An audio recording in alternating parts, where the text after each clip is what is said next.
Bonjour à toutes et à tous. Aujourd'hui, on va s'intéresser à un moment qui est à la fois passionnant et un peu périlleux dans la vie des affaires. Je parle de toute la phase qui précède la signature d'un contrat. C'est une période de discussion, de négociation, mais aussi, et c'est ça qui nous intéresse, de vrais risques juridiques.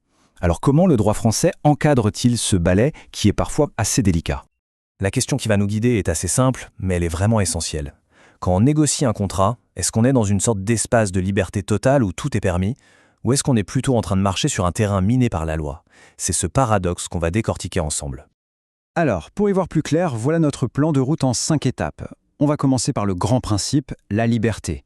Juste après, on verra sa principale limite, la bonne foi.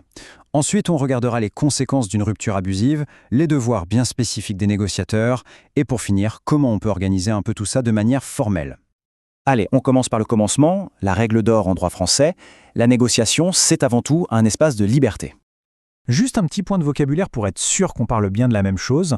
Quand on évoque la phase de négociation, le terme juridique, c'est les pourparlers. En fait, ça désigne toute cette période d'échange, de discussion, d'ajustement qui se passe avant que les deux parties se serrent la main et signent le contrat final.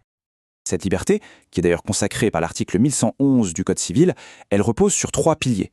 D'abord, la liberté d'initiative. Chacun est libre d'entrer ou non en négociation. Ensuite, la liberté du déroulement. Les parties gèrent la discussion comme elles le veulent. Et enfin, et ça c'est vraiment crucial, la liberté de rupture. En principe, on peut décider de tout arrêter et de partir quand on veut, sans avoir à se justifier. Mais attention, cette liberté n'est pas un chèque en blanc. Loin de là. On passe maintenant à la limite fondamentale qui vient encadrer tout ça, le devoir de bonne foi. On est donc vraiment au cœur d'une tension. D'un côté, on a cette liberté quasi totale de commencer, de discuter et de rompre. Et de l'autre, une exigence super importante de loyauté et d'honnêteté. C'est l'équilibre entre ces deux pôles qui va définir les règles du jeu. Et ce n'est pas juste un conseil pour bien se comporter. L'article 110.4 du Code civil est on ne peut plus clair.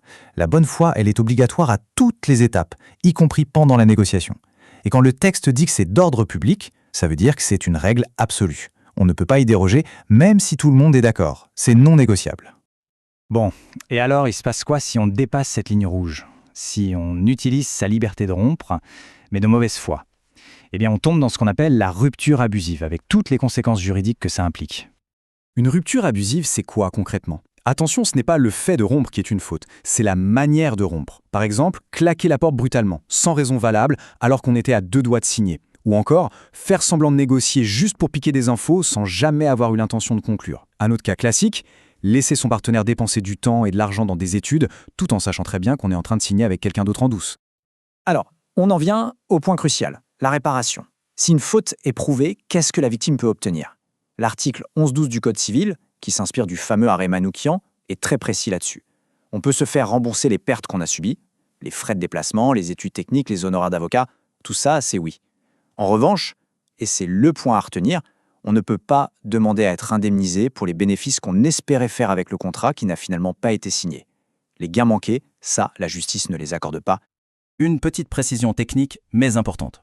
Puisque par définition, le contrat final n'a pas été signé, la responsabilité n'est pas contractuelle, elle est extra-contractuelle. En clair, ça veut dire qu'elle se base sur le droit commun de la responsabilité pour faute, l'article 1240.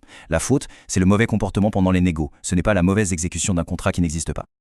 Bien, maintenant qu'on a vu ça, penchons-nous sur les devoirs plus spécifiques qui découlent de cette obligation générale de bonne foi. Il y a des règles du jeu très claires à respecter pendant les pourparlers.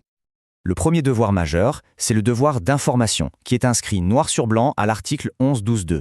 Pour qu'il s'applique, il faut 2 conditions. D'abord, une des parties doit connaître une information qui est objectivement cruciale, du genre qui changerait la décision de l'autre de signer. Et deuxième condition, il faut que l'autre partie ignore cette info de manière légitime, c'est-à-dire qu'elle ne pouvait pas la trouver facilement par elle-même. Mais il y a une exception de taille, qui vient de l'arrêt Baldus. Ce devoir d'information ne va pas jusqu'à obliger à dire à son partenaire qu'il est en train de faire une mauvaise affaire sur le prix. On n'est pas tenu de l'informer sur la valeur réelle de ce qu'on vend ou achète. Sur ce point, chacun doit défendre ses propres intérêts. Et si on ne respecte pas ce devoir d'info? Les sanctions peuvent faire mal. D'un côté, on peut être condamné à payer des dommages-intérêts. Et de l'autre, si le contrat a quand même été signé et qu'on prouve que ce silence était une manœuvre volontaire pour tromper, on parle de réticence dolosive. Et là, ça peut aller jusqu'à l'annulation pure et simple du contrat.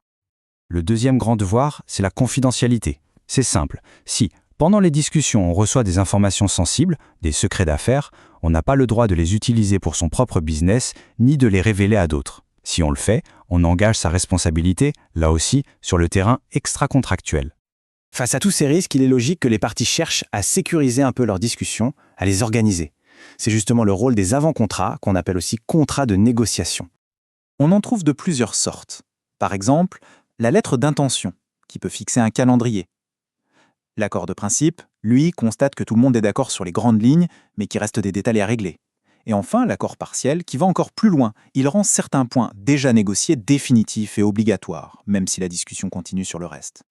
Et là, attention, c'est un changement de décor juridique total. Contrairement aux simples pourparlers, ces documents, ce sont de vrais contrats.